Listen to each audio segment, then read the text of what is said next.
When I am thrift store or charity shop, op shop hunting for items to use for wet felting, there are many things that I am on the lookout for.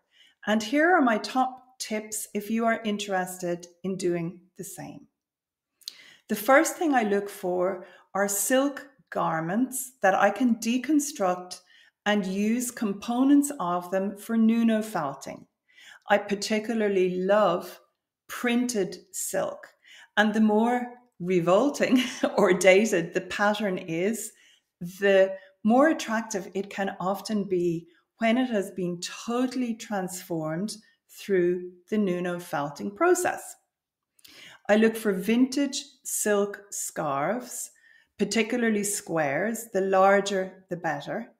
And in fact, the Nuno felt scarf that I'm wearing myself, this was a silk square belonging to my grandmother, and I felted it. But sometimes you can buy nice pure silk squares in the charity shops. I don't often find cotton gauze or cheesecloth, but they are other nice fabrics to include in eco or in wet felted pieces. And then I also look for novelty fabric at times. These would be things like fabric that's maybe brought out for Halloween, and it's themed fabric. It could be black netting with maybe silver spider webs on it.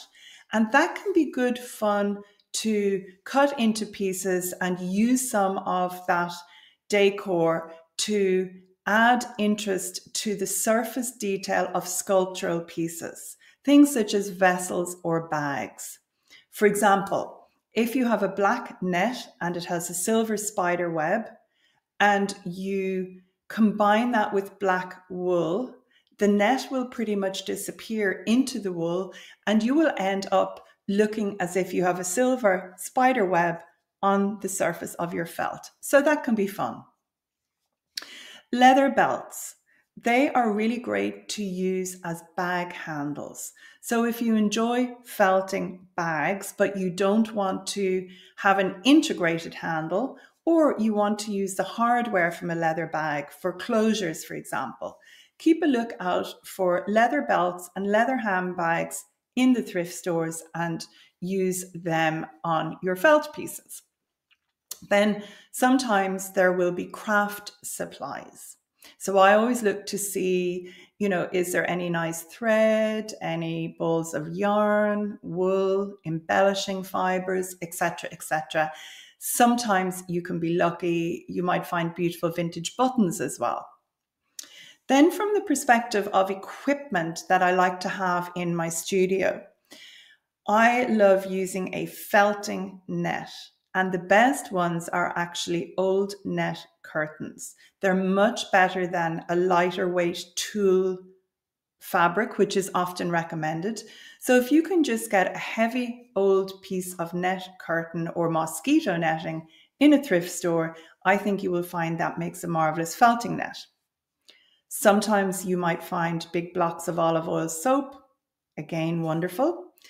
If you see a garden sprayer, if you are a felt maker that works on rugs or larger pieces, a knapsack sprayer for your back or a big sprayer that you pump, that can be really useful when you are sprinkling water on your fiber, because if you're doing really big pieces, a small sprinkler is not often efficient enough. So a garden sprayer can be really handy. Bamboo blinds are fantastic. Large bamboo blinds, if you take the hardware off them, and you can use them as to replace bubble wrap when you are working on your felt. They will really work very well, particularly for thicker pieces. And for the same reason, if you have very large pieces, if you can see plastic woven floor mats. They are very good if you are felting rugs because they're really big, they're solid, and they don't disintegrate. So plastic woven floor mats or bamboo blinds are really, really good to use instead of bubble wrap. Then another thing that's really good if you're working on smaller pieces or jewelry components is to use a bamboo or a fine wooden placemat or a sushi mat. Those can be really, really good for working on smaller pieces, and I find them particularly useful for jewelry. Then the other thing that you can keep a lookout for, if you are somebody who goes to craft fairs or wants to display their pieces inventively, often you can find really interesting items such as old wooden ladders, old picture frames, maybe some suitcases or small tables that you can use on a booth or to display your work. So these are all things to look out for from the wet felter's perspective when you are thrift store shopping. And most importantly, have fun.